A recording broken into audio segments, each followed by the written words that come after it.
Ouça agora, Viver Bem. Oferecimento Unimed Andradas. Quadro Viver Bem fala sobre dermatite. Inúmeros tipos de dermatites atingem as pessoas em todo o planeta.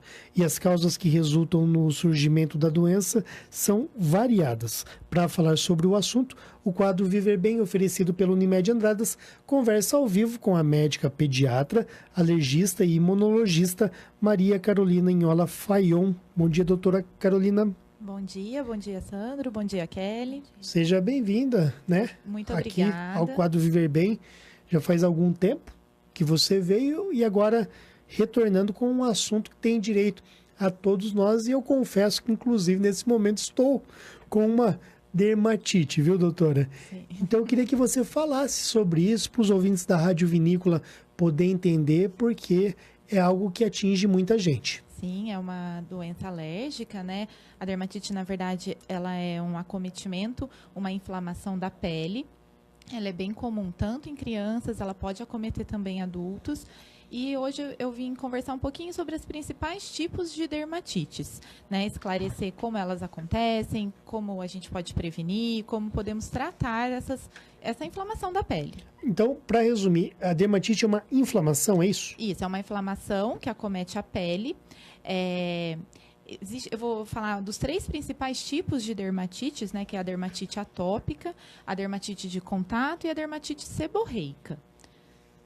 Bom, vamos lá. Atópica. Então, vamos lá. A dermatite atópica, ela é uma inflamação, geralmente ela é uma doença crônica, tá? Então, ela pode acompanhar o indivíduo por muito tempo. Às vezes, a gente não consegue a cura dessa dermatite, mas a gente consegue o controle dela. A dermatite é uma doença que tem sido muito estudada ainda hoje, porque ela tem um caráter que ele é alérgico e tem ainda uma parte dela que ainda não se sabe o que faz gerar essa inflamação na pele, né? Ela é caracterizada por coceira, por descamação, às vezes coça tanto que acaba machucando, gerando lesões às vezes infectadas, que precisam até do uso de antibiótico. Falando da dermatite atópica na primeira fase da vida, né, nos bebês. Por exemplo, ela acomete aquele bebê que sempre a pele está seca, sempre a pele está cheia de bolinha. As lesões elas aparecem principalmente nas flexuras, assim, nas dobrinhas dos braços, das pernas, às vezes na região do bumbum, no pescoço. E às vezes, pela falta de informação, esse neném ele acaba sofrendo, às vezes chega até a ser internado por conta de lesões secundárias, né, por infecção da pele, devido ao não esclarecimento do quadro. Imagina o tanto que não sofre o nenê. Sim, às vezes o bebê fica incomodado, irritado, aquele choro que nada consola, justamente pela pele não estar boa, pela pele estar inflamada. Mas a mamãe aí tem que ficar atenta aos sinais, né? Porque isso é uma coisa que salta aos olhos muitas vezes. Sim, exatamente. Quando a gente fala da dermatite atópica, a gente sempre tem que lembrar que a pele do bebê ela tem que ser hidratada. O bebê que tem a pele hidratada desde os primeiros dias de vida, vários estudos já indicam que ele diminui a chance dessa dermatite aparecer. Um sinal de alerta para o surgimento da dermatite nos bebês é a história familiar. Então, pais que foram atópicos, pais que são alérgicos, pais que já tiveram dermatite, a criança ela chega até 80% de chance de também desenvolver a dermatite atópica. Então, fica um sinal de algo alerta. Mais ou menos genético? Isso, tem um caráter genético forte influenciando a dermatite atópica, né? Pacientes que começam com dermatite atópica, eles têm chances também de desenvolver outros quadros de alergia, por exemplo, como a rinite, como a asma. É a chamada marcha atópica, onde o neném começa com a pele que não é muito boa, de repente começa com sintomas respiratórios. E daí a importância do acompanhamento. Tá bom. Além da atópica, tem outras 2 dermatites principais, não é? Exatamente. Então, existe a dermatite de contato. Ela é mais comum nos adultos. Então, é aquele paciente que, às vezes, começa a aparecer com coceira, com descamação perto do olho, na mão, no couro cabeludo, em alguma parte do corpo. E a gente vai investigar e sempre tem algum produto relacionado a esse quadro. Então, por exemplo, aquela pessoa que, às vezes, coloca um brinco, uma bijuteria e a orelha começa a inflamar. que usa maquiagem e começa a coçar o olho, começa a descamar perto do olho, passa esmalte, começa a aparecer lesões perto das mãos. Dentro até da dermatite de contato, existem as dermatites ocupacionais.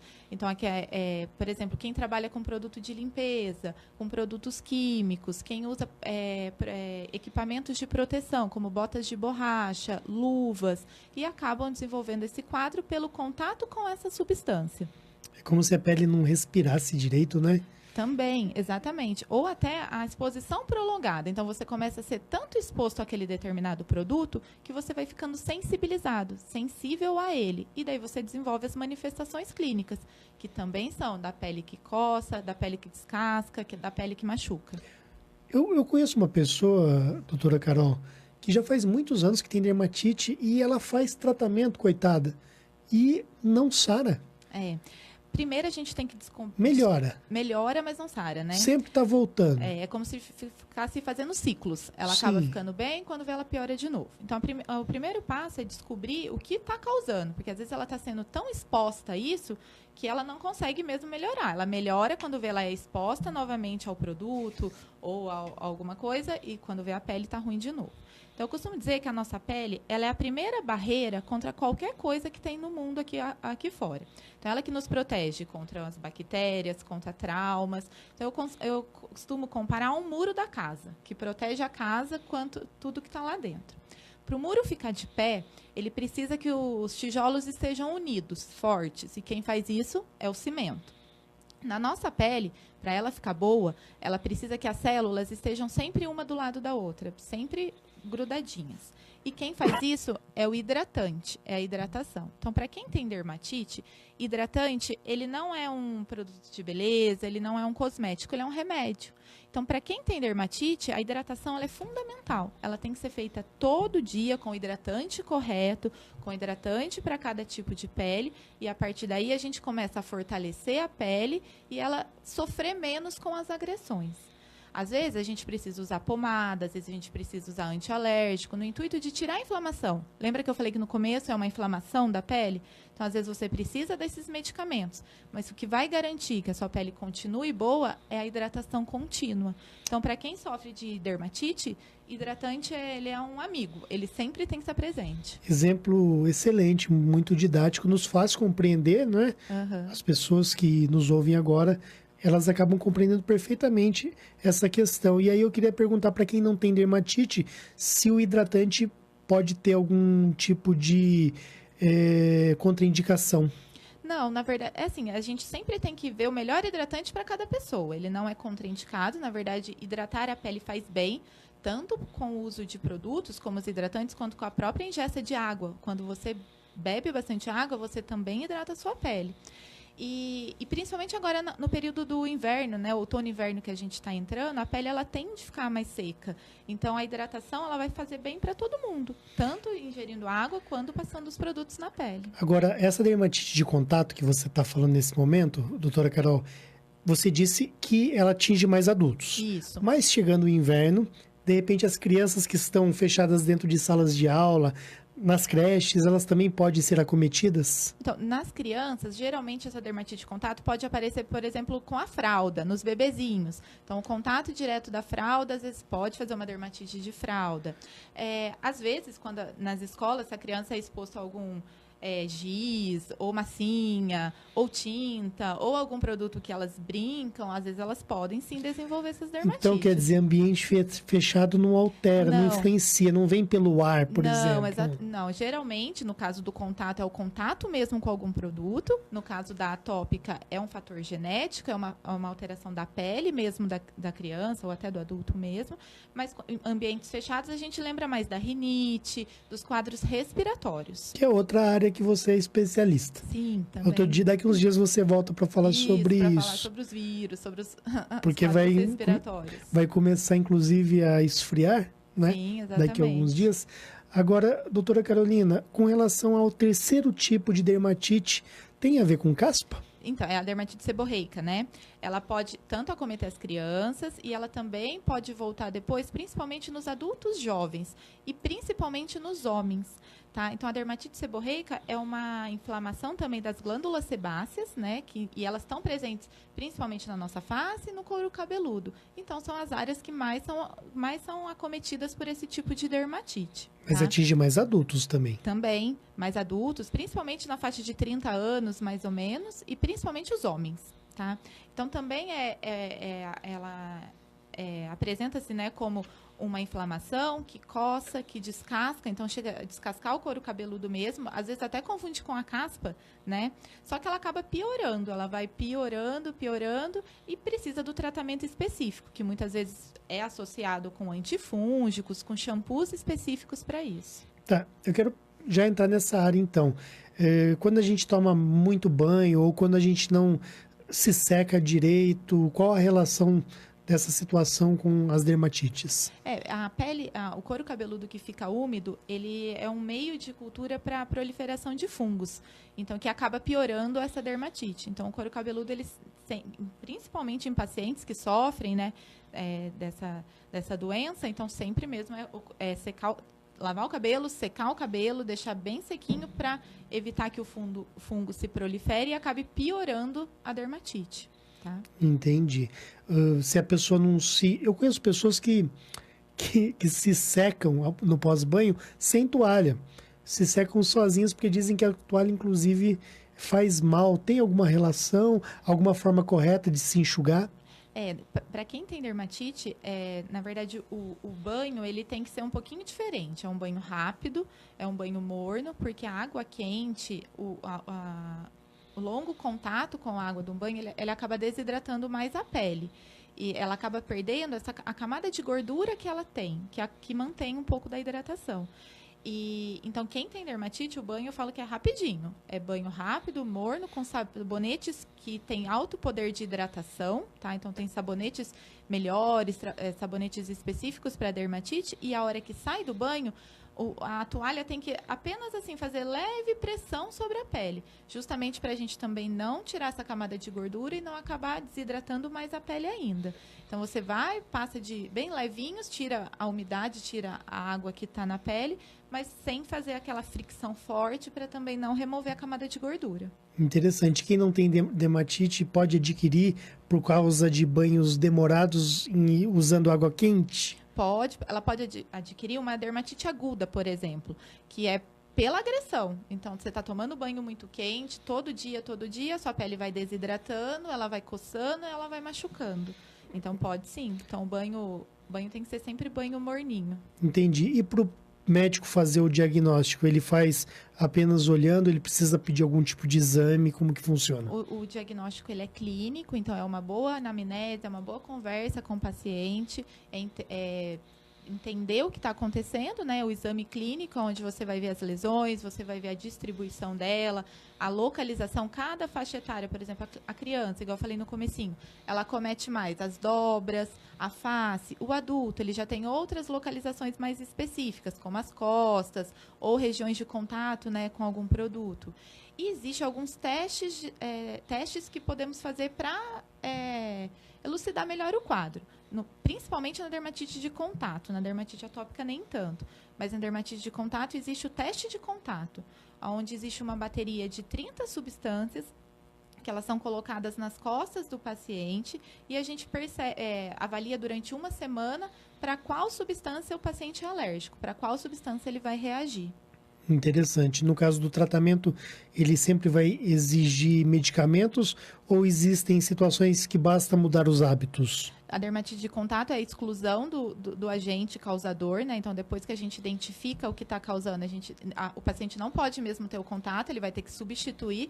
Por exemplo, um paciente que tem alergia dermatite de contato a esmalte.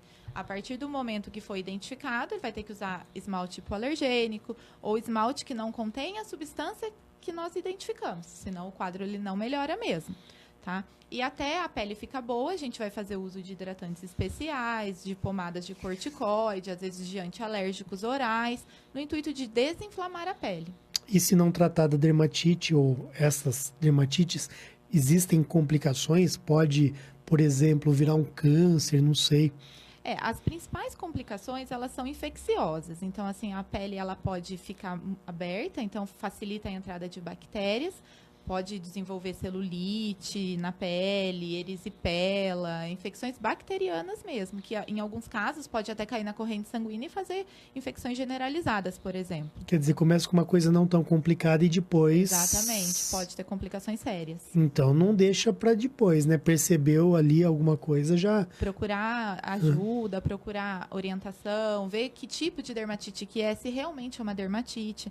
Né? Existem os diagnósticos diferenciais, por exemplo, como psoríase, que também cursa com descamação da pele. Existem até alguns câncer mesmo de pele, né? Que começa com lesões que acabam não cicatrizando. E às vezes a pessoa vai achando que é uma alergia. Então, por isso que é necessário sempre avaliação, acompanhamento do quadro. Agora, sempre vai ter cura, dermatite? Então, a dermatite eu falo que ela é meio ingrata. Às vezes você consegue o controle, mas a cura não.